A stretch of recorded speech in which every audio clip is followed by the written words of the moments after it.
Toni Lee Sharpless disappeared on Sunday, August 23, 2009. When a person disappears without a trace, often the most critical information is hidden in their actions and words from the days before they vanished. Toni Lee Sharpless's last known whereabouts may hold the clues to what happened to her.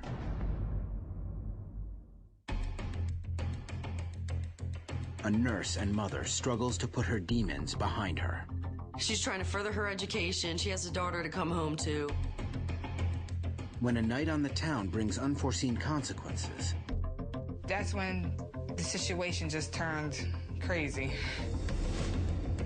Toni Lee Sharpless drives into the night. I keep thinking, is she okay? Is she in her right mind? Because I don't know where she's at. But where has she gone? They did locate a number of cars under the water there. Or is she being held against her will? I got a flash, and I yelled at the television. She's very much alive.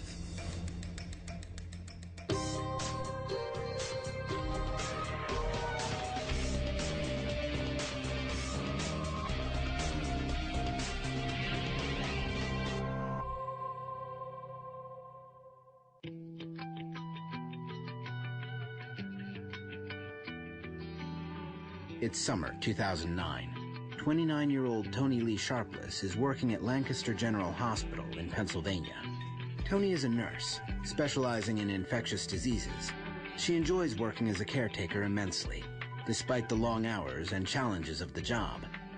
She loved nursing, loved it. I think she liked the challenge of figuring out what was wrong with people and helping them and then seeing them get back on their feet. And she made a lot of friends, patients and other nurses. When Toni is not at work, she spends most of her time at home, caring for her 12-year-old daughter. Toni became a mother when she was 17 years old. She has always been extremely devoted to raising her child.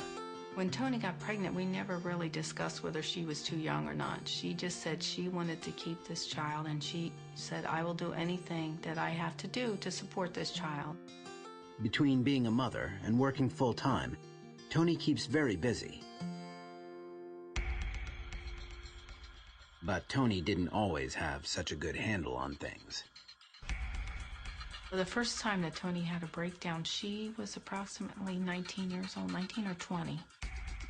She called me at home. She said, I can't stop crying, Mom. I don't know what's wrong with me. And that's when the first time she had went into the hospital. Over the next several years, Toni is repeatedly hospitalized. But the doctors are unable to diagnose her condition. When she would have the crying spells, it could last a day, maybe 3. It was very hard for me as a parent to see her going through this, and I didn't know what to do.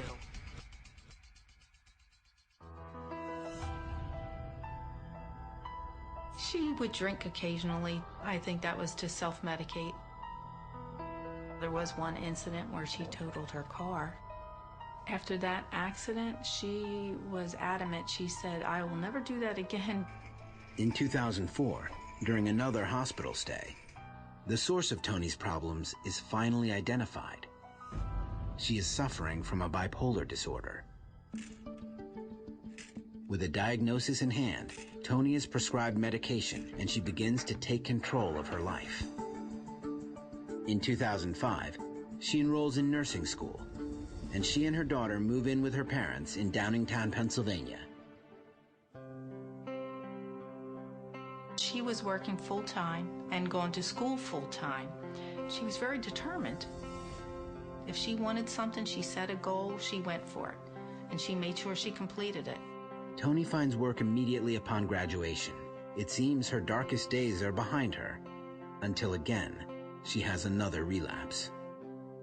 In March of 2009, she was having like manic attacks and depression. Manic is where the person doesn't sleep. They just constantly go, go, go, and they just talk, talk, talk. And then they start to imagine things because they're not getting this proper sleep that they should be getting. Toni asks her family to take her to a rehabilitation center where she can be treated for her psychiatric problems. Crystal Johns, an old friend of Toni's from high school, also accompanies her. When I took her to the rehab, I didn't recognize that person. That wasn't a person I was familiar with. Tony stays at the hospital for 3 weeks, but when she is released, Tony has a new prescription and appears much improved. Tony's behavior was like night and day from the day that I took her in to literally just a couple weeks later when she came out. You could tell whatever they did in there with the therapy and the proper medication definitely was going to be a huge help for her. I think that she felt that the doctors had finally got it right. I felt very relieved because I thought, well, now she's on the right track and hopefully this will, stay the same for a long period of time. She was like a whole new person. But Tony's new treatment plans require some hard changes in her lifestyle. Because she did like to drink, and you're not supposed to drink on that kind of medication. So in order to avoid going in those types of places, I would just do things with her that were different, that didn't involve that.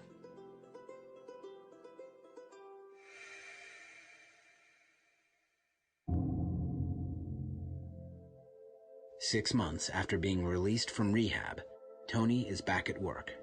On the morning of Saturday, August 22nd, she finishes a night shift at Lancaster General and stops by her sister Candy's house on her way home. She came to my house that morning right off of work. She helped me clean and spent some time with my kids. We sat outside on my front porch and was talking for a while. She ended up leaving to go pick up her daughter, get showered and ready. We were all going to go shopping. Her friend Crystal joins them. She hasn't seen Tony since the night she took her to the hospital. She seemed like she was back on the ball. She seemed like the Tony I know. Or like I would call her sister Tone Bone. She seemed like the Tone Bone we knew. Like nothing was ever wrong. The women spend the entire day together catching up. As the evening approaches, Crystal invites Tony to go out with her that night. While we were shopping, I received a phone call from a friend of mine, Matt Green, and he said he was in the area and would I like to hang out later on that evening. Which I then asked Tony, would you like to join me? Because I wanted to spend time with her as well. Although Tony hasn't slept since she worked the night before, she excitedly accepts Crystal's invitation. Oh, she never went to sleep right away. And if she knew she was going to be off that night, she would stay up all day long and then go to sleep that night. She goes, I haven't been out in a long time. So she got dressed, got ready to go, and as she was leaving, she gave me a hug and a kiss. Her sister Candy is also invited, but she declines the invitation and can't help but feel some concern for her sister. I was kind of surprised that she was going out because I knew that she was trying to steer clear of clubs, but I knew that she hadn't been out in months, like probably a good half a year at that point, to where, she wanted to go out, have a good time, spend time with her friend, and just go dancing.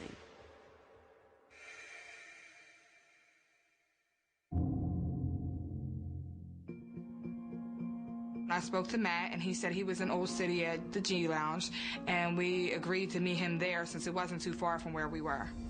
When Tony and Crystal arrive at the G Lounge, they receive special treatment. Crystal's friend Matt is the brother of Willie Green, a professional basketball player on the Philadelphia 76ers. When we went to the G Lounge, we got into the VIP. We just had a couple of glasses of champagne and danced. Tony, she was on the dance floor more than I was. We mingled, we met a lot of people, a couple celebrities, and that was it. We had a good time. It was almost like the most perfect night ever. Almost.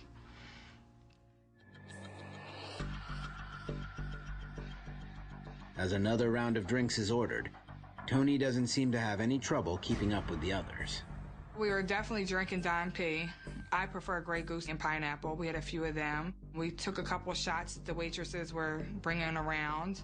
Tony, she just seemed great. We had such a good time, and that's all we kept talking about, is how fun of a time we were having, and we didn't want it to end, and the time came too quick. When the club closes at 2 a.m., Willie invites the group to his house in Gladwin, a suburb outside of Philadelphia. And I discussed it with Tony, and she was like, yeah, because we weren't ready for the night to end, so we decided to go. At Willie's house, the socializing continues with a drinking game and then a late-night dip in the swimming pool. Everybody was outside but Tony. When I dove into the pool and I came up, they said, your girlfriend is in there yelling something. So I immediately went into the house and said, what's going on? And I didn't really understand what was wrong with her, but I could tell that her pupils were dilated and that she was very intoxicated. I don't know if it hit her at that moment, but it was definitely time to go. Her behavior had changed. Crystal tries to calm her friend down, but it seems that a switch has been flipped. Tony becomes very aggressive. Everybody else came in to see what the commotion was, and that's when the situation just turned crazy. Tony came out and said things and was yelling profanities, and she went inside Mr. Green's basement and slammed the door, kicked a chair, a couple different things. I never seen Tony act this way before. I was embarrassed. I didn't understand why she was acting like this. I didn't know how to handle the situation. I thought the best situation would be to leave. Crystal says that Willie has also had enough. He asks the two women to go, but Tony insists on driving. She grabbed the car keys and said, "I'm driving." She was telling everybody it's her car and she was driving, and if I wanted to go home, that I would get in the car with her. They asked me, "Are you sure you want to get in the car with her?" And I said, "We came together, we leave together." But once they are in the car, Crystal says that Tony becomes even more irate. We got maybe 2 houses down the road, and she slammed on the brakes, and she said some things to me in reference that I was laughing with them. I just think the liquor kicked in, and she was just a little paranoid maybe. I don't know exactly what she was thinking at that point. I was confused. I was like, we're going to go home and laugh about it tomorrow, you know? That's what I thought. But Crystal is unable to calm Tony down. Tony orders her from the car, and Crystal finally gives in.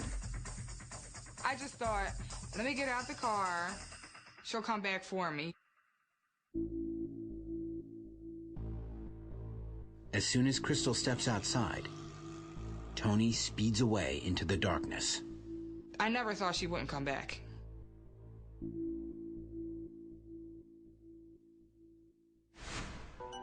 Coming up, what was happening to Tony that night? The combination of everything may have been making her act not in her right mind.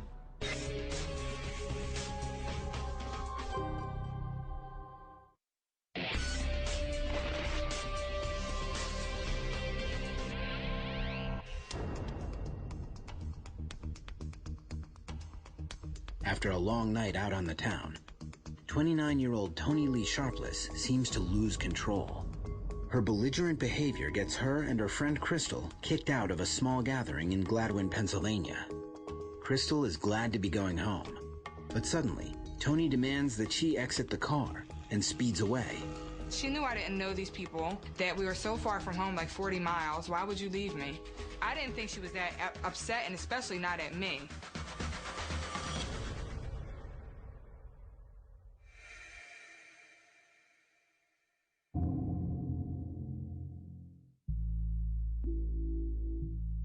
It's 5 o'clock in the morning.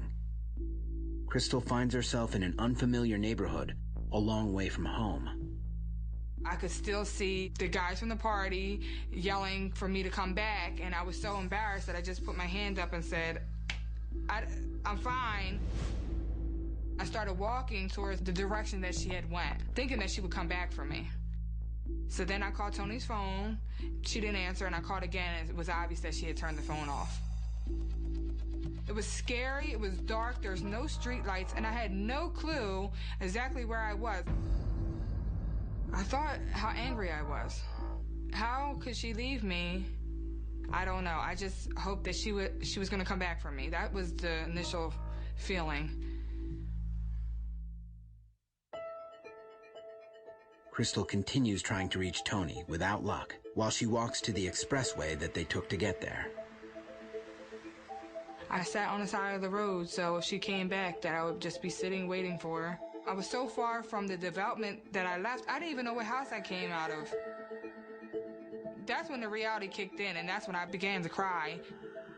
I was scared. I was scared for my life. Crystal is eventually able to reach a nephew who agrees to make the 40-minute drive to come pick her up. On the way home, Crystal tries calling Tony's sister Candy to tell her about their train wreck of a night. When I got up in the morning and saw that I had missed texts and phone calls, voicemails from her, I'm like, okay, what's going on? Candy is surprised to hear about Tony's strange behavior. She calls over to her parents' house to make sure her sister is all right. But Tony has not come home. We thought, well, maybe her being so tired because she had stayed up so long would have pulled the car off the side of the road and taken a nap, but she would have called or texted myself, her sister, or her daughter, and she didn't do any of those. Candy and Crystal are worried. They know that Tony hadn't slept for over 36 hours and had been drinking. They wonder if it's possible that Tony has had some sort of accident. I called all the local prisons to see if she happened to get a DUI. Check with hospitals, things of that nature, see if there was a car accident.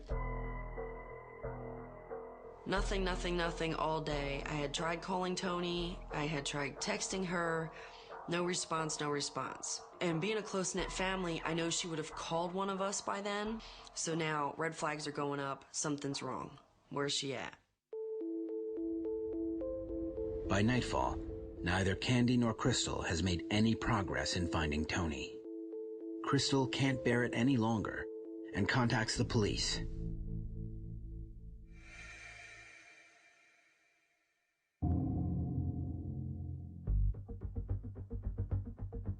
I called the West Brandywine Police Station, spoke to Officer Moore. He informed me that usually a family member calls, and I said, well, her family doesn't want to jump the gun at this time, but something doesn't sit right with me. I was the last person with her. I want to know where she is.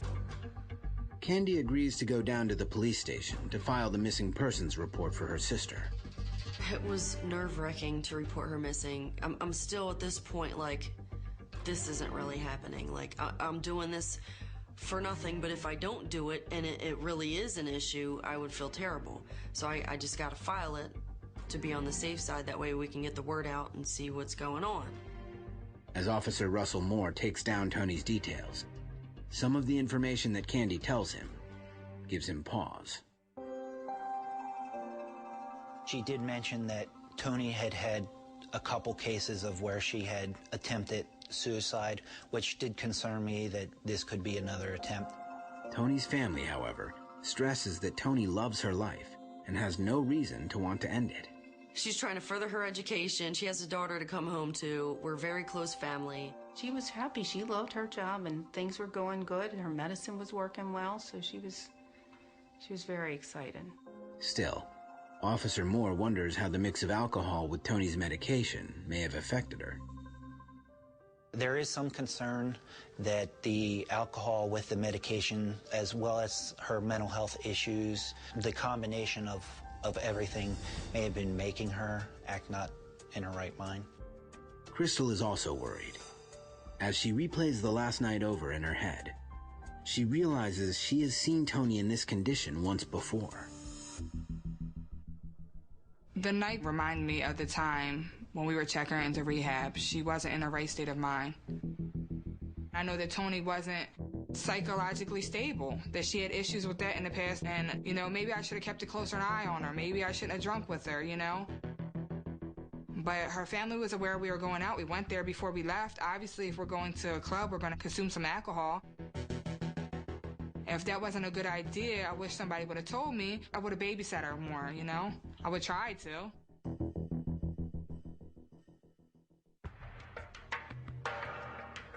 Officer Moore enters Tony's personal data and vehicle description into the National Crime Information Center database. He also contacts the Lower Merion Police Department, whose jurisdiction includes Gladwin, where Tony was last seen. Typically, the car would have been the greatest link for us in an investigation like this. If anybody stopped that car, we would have been notified, and West Brandywine would have been notified. But Tony's car seems to have vanished just as she has. Police turn next to Tony's phone records. I called Tony's cell phone carrier. The last contact with the cell phone tower was at 4:53 in the morning. The cell phone tower itself services Lower Merion, where she went missing. After that, we cannot tell where she would have gone. But But Officer Moore is able to identify the last time Tony used her phone, 2:57 a.m., when Tony was leaving the nightclub and on her way to Willie Green's house. It's a text message from Tony to her daughter, who had contacted her mother when she could not fall asleep. The last thing that came off of my daughter's Tony's phone was a text to her daughter at 3 o'clock in the morning because her daughter couldn't sleep that night. Her mom said to her, "Honey, I'll be home soon, get some sleep." That was the last text, the last activity on that phone. For Donna, Tony's last text message sounds more like the daughter she knows, a loving mother who is very responsible and caring. But everything else she learns about Tony's behavior that night leaves her baffled. I couldn't believe it. I've never seen her act that way. Never. The only thing I could have thought was mixing alcohol with medication that she was on and lack of sleep.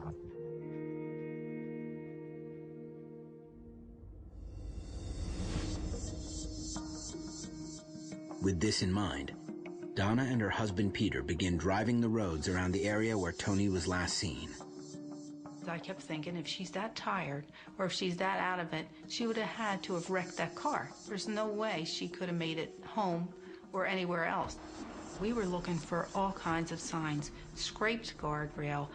We were looking for like broken branches where a car might have went down, you know, in between trees and stuff.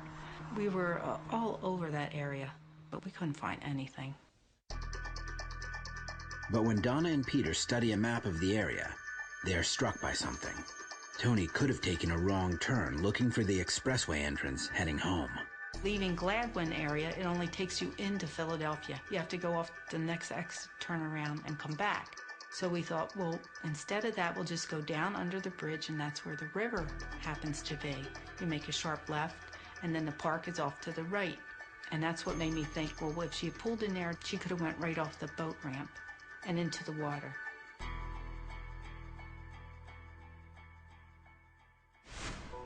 Coming up, have her parents finally located Tony? If she's in the river, then she's not alive anymore. If she's not in the river, then we still don't know what happened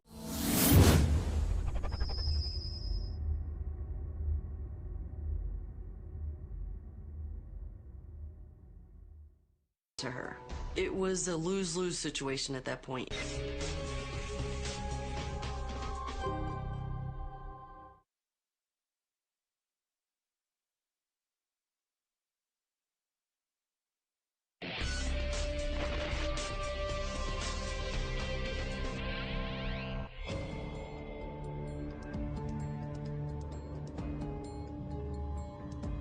Year-old nurse and mother Tony Lee Sharpless is missing. Overtired and operating under a dangerous mix of bipolar medication and alcohol, Tony was last seen in Gladwin, a suburb of Philadelphia that she is unfamiliar with. Her family fears that in her altered state, Tony may have driven into the Schuylkill River. We decided the Schuylkill River needed to be searched because that was the closest place to Willie Green's home. If my daughter left there and went down to park the car, she could have went into the boat ramp because it was like approximately 5 o'clock in the morning. It was still dark. And when you're looking at water and a road and they run together, you can't tell the difference between the two of them. When Tony's mother tells the police about her theory, they agree that the area can be very disorienting, especially at night. Anybody who's not familiar with that section of the township, the Gladwin area, could very easily get turned around and lost, because while it is a residential area, it is heavily wooded. There's no sidewalks, and there's not a whole lot of street lights. They also agree that the location is very isolated. If Tony had driven into the river, there would most certainly have been no witnesses. The area is fairly desolate at night. The boat ramp is not meant to be used after sundown, so there is no reason for anybody to be down there. However, the authorities feel that there is not enough probable cause to warrant a river search. Our officers went down to the river and checked to see if there's any indication whatsoever of a vehicle going into the river, and we didn't find any.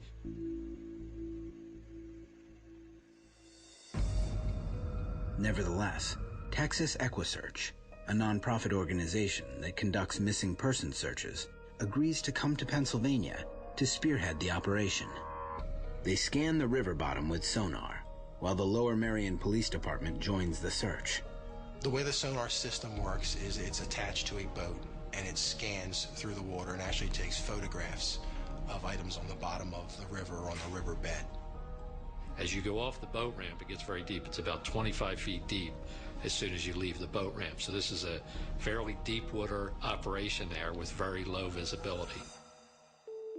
Despite the depth and murky water, sonar hits upon what looks like 3 cars at the bottom of the river.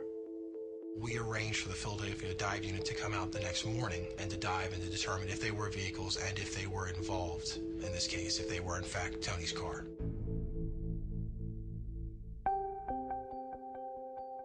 While Donna is happy that the search is being conducted, she cannot bring herself to be there. When they had said there were cars in there, my heart was pounding. I was home, pacing the floor. I was pacing the floor, my husband and I both. Tony's sister Candy, however, is there, steeling herself for whatever they find. It was kind of nerve-wracking because it was a lose-lose situation at that point. If she's in the river, then she's not alive anymore. If she's not in the river, then we still don't know what happened to her. Before the dive team begins their work, investigators go over the river with a second, more advanced sonar. They discover much more than they had bargained for. The total number of vehicles that were found in our section of the river was 11. According to the police, the remoteness of the boat ramp makes it a popular spot to get rid of stolen and other unwanted vehicles. What the dive team did was they went into the water there and they would be able to, on a close-up view, take a look at the vehicles and get a basic description of them. In some cases, if there was a vehicle registration plate still attached, they would remove the plate and return it to us once they got out of the water. That's what happened in this case. As the divers work to identify the sunken cars, Tony's loved ones wait on pins and needles on shore. As they found the vehicles, they were letting me know that they weren't hers, but there were still 1 or 2 towards the end that they weren't for sure about, that they had to come back and double check on. The plan of action was to get them out of there, to get them identified for sure, because even if they pulled the tag off, what if the tag was changed at that point? Candy must wait another week for her peace of mind. The weight of the water and silt collected in the submerged vehicles makes extracting them a tricky operation. A large tow truck with a boom extending over the water is needed to do the job. Watching several cars being drug out of the river, every car was like, I hope it's not hers. 9 vehicles are eventually removed from the Schuylkill River, none of them belonging to Tony. Although her loved ones are relieved, the conclusion of the river search without any new information to Tony's whereabouts increases their fear. When you have that special person in your life that's missing, you feel like you're in a black hole. You can't touch the sides. You're falling and falling. There's no bottom and there's no top. You can't see, but you just continue to fall and your heart just sinks.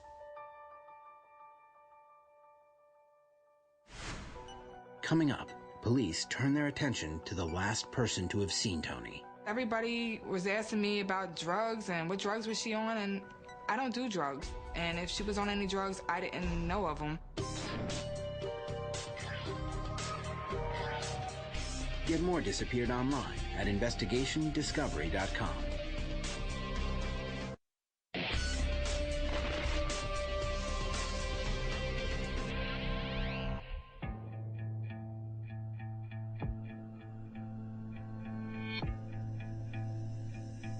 When Tony Lee Sharpless goes missing outside of Philadelphia, her loved ones are stunned.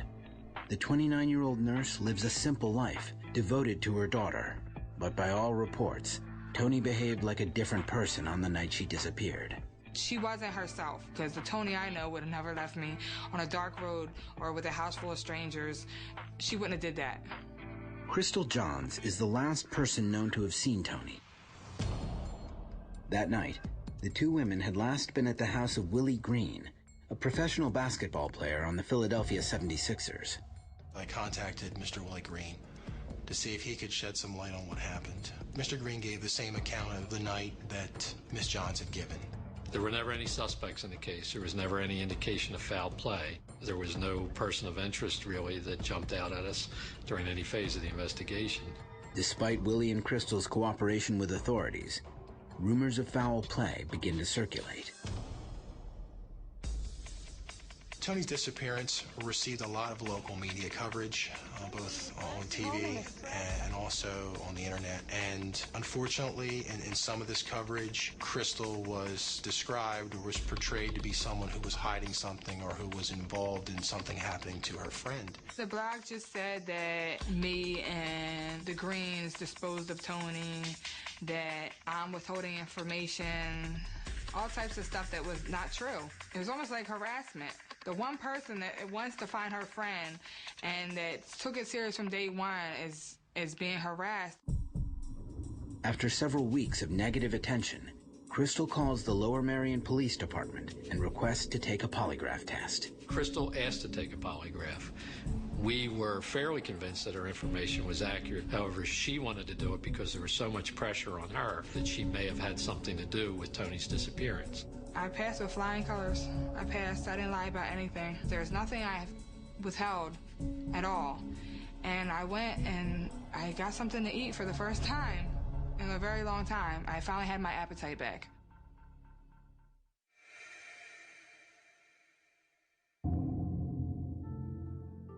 Tony Lee Sharpless has been missing for 3 weeks. After extensive searching and interviews, all leads grow cold until suddenly there's movement in the case. On September 14th, 2009, I was contacted by the New Jersey State Police that on September 8th, their vehicle had recorded Tony Sharpless's car in the city of Camden. Camden, New Jersey lies directly across the river from Philadelphia. It's only a 20-minute drive from where Tony was last seen. It was the first information we had since Tony went missing that she and her car was moving. It was in the area. It was somewhere. According to the Camden Police Department, Tony's car was recorded by a piece of technology called a license plate reader. The license plate reader is a police vehicle that's equipped with a camera system that automatically runs vehicle registration plates through the computer system. It runs every tag that it passes, that it captures on this video system. But the reader that recorded Tony's license plate number was in an unmanned vehicle. If there's a police officer in the vehicle at the time that a vehicle registration plate is hit upon, there's an alarm in the vehicle, and the police officer would know then to look for this vehicle. Unfortunately, in Tony's case, the registration plate that was read, it happened at a time that the police vehicle was parked. So the information didn't come forth for several days. To make up for lost time, the Lower Merion Police Department get right to work pursuing the lead. What we did was we joined forces with Camden Police Department and the New Jersey State Police, and they conducted citywide searches for that car, particularly concentrated in that area. For Tony's family, the development in Camden, a city known for its high crime areas, makes them very uneasy. When I heard that her car was spotted in Camden, I knew something was definitely wrong. We had recently went to a concert in Camden, and she just wanted to get out of there because we know it's not a good area. It told me that either she wasn't in that car, or if she was, she may have been in the trunk of the car, because she would never go to Camden on her own, not willingly anyway. While friends and family believe that Tony has almost certainly met with foul play, the authorities quietly develop a second theory. It was reported to us that Tony may have had an addiction problem earlier in her life. The fact that her license plate was read in Camden worried us, because if you knew where to buy drugs, that would be one of the areas to go. But police are unable to determine if Tony has bought drugs in Camden before. Everybody was asking me about drugs and what drugs was she on, and I don't do drugs. And if she was on any drugs, I didn't know of them, and I would definitely volunteer that information. As a result of the investigation, we certainly became aware of almost all aspects of Tony's life. I was told through her family and through her friends that Tony did have a history of drug abuse. Yes, the area where the car was seen, high prostitution, high heroin. She suffered with some past demons, but as of the time of the incident, it appeared that she had had her life in order.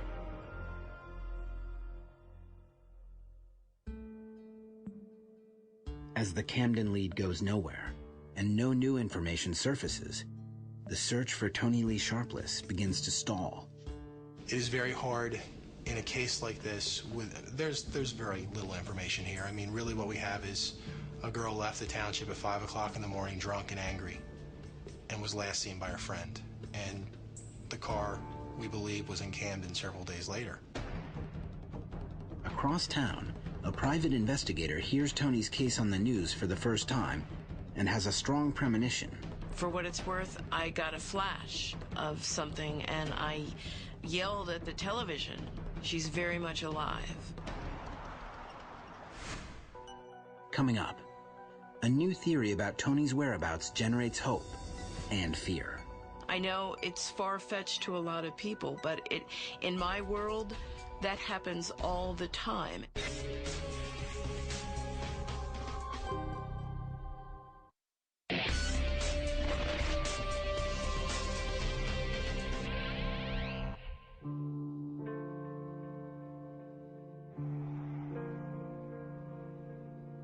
It's been a month since Toni Lee Sharpless drove away from a gathering in Gladwin, Pennsylvania.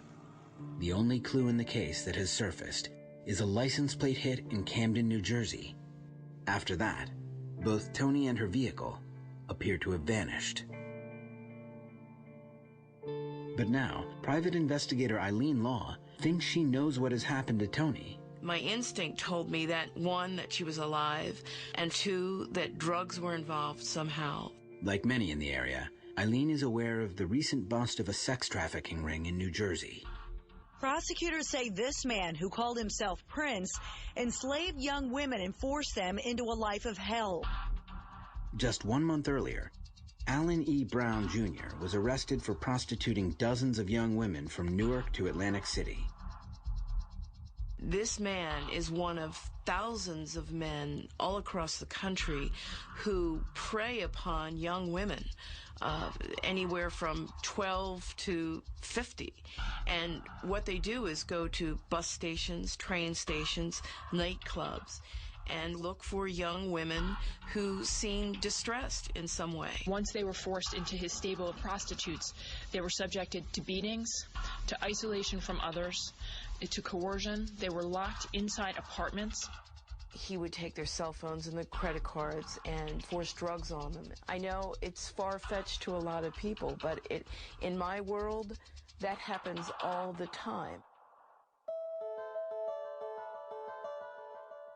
Although Eileen believes that Toni may have fallen victim to this type of crime, she has no facts to support her hunch. It is only when she meets Toni's family for the first time that she realizes how right she may be. My daughter Candy and I went to meet with her. She had asked me just basic questions like the police did. It was a lot of paperwork, a lot of questioning. Where was she last seen? What was she driving? When was the missing persons report filed? Almost immediately, Eileen learns of several details that confirm her fears. When Toni left that night with her friend, she had less than a quarter of a tank of gas.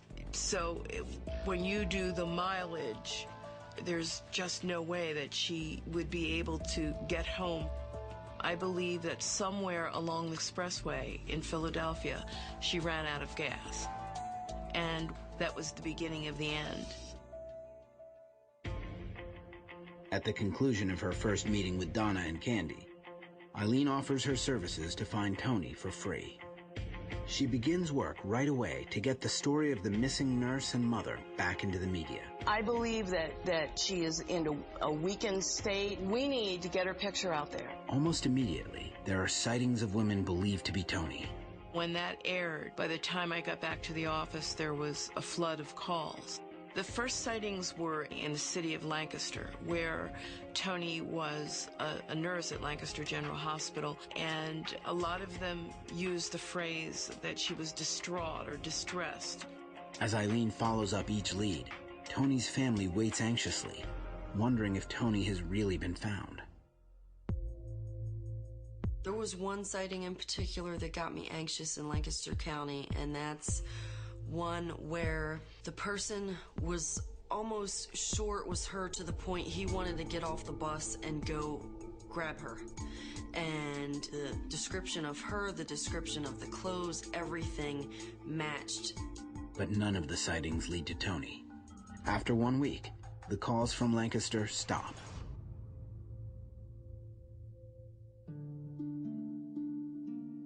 Then, another call comes in. I got a call from a man, and he said that he drove trucks to Camden, New Jersey, and he said that he believed he saw Tony. Over the next 3 days, there are several more reports of sightings in Camden. Because Tony's car was also seen there, Eileen thinks the chances of finding her are high. But the landscape of the area makes searching for Tony difficult. There's a big drug trade in the city of Camden. There are sexual favors that you'll see happen right in alleys in broad daylight. You'll see drugs change hands. You'll see pimps watching very carefully, and you'll see some of the girls get very nervous about talking with me. Tony's friend Crystal helps out with the search as well. We went to Camden and was handing out flyers. A lot of the girls there, after a few weeks of prostitution and drugs, they probably are unrecognizable to their own family members. It's that bad. Eileen and Crystal speak to dozens of people, but no one can definitively prove that Tony is there. Then, just as they did in Lancaster, the sightings stop and begin a week later elsewhere. There were a couple sightings in Philadelphia. Same thing. It was always, there was a cluster up here, and then it would stop for a couple days. Many of the sightings of Tony described her being with a man, and it told me that someone was moving Tony around. While Eileen feels strongly that Tony may be the victim of sex trafficking, the authorities on the case see it differently. While that exists in places in this country, certainly the rarity in this area, and we never had any indication that that was a viable angle for this investigation to take. But with little else to go on, Tony's loved ones can't help but take the theory seriously. I think it's a strong possibility. I really do. It's real. It's in America and it's here. It's not good. It's not good. Whatever happened to my friend is not good. I think that she is a very strong person. She's a fighter. She's a leader, and that if she had the opportunity to get away, she would do that. Although Tony's loved ones want to believe she is alive, the possibility gives them little comfort. If Tony did drive on 76, which went into Camden, she could have got carjacked.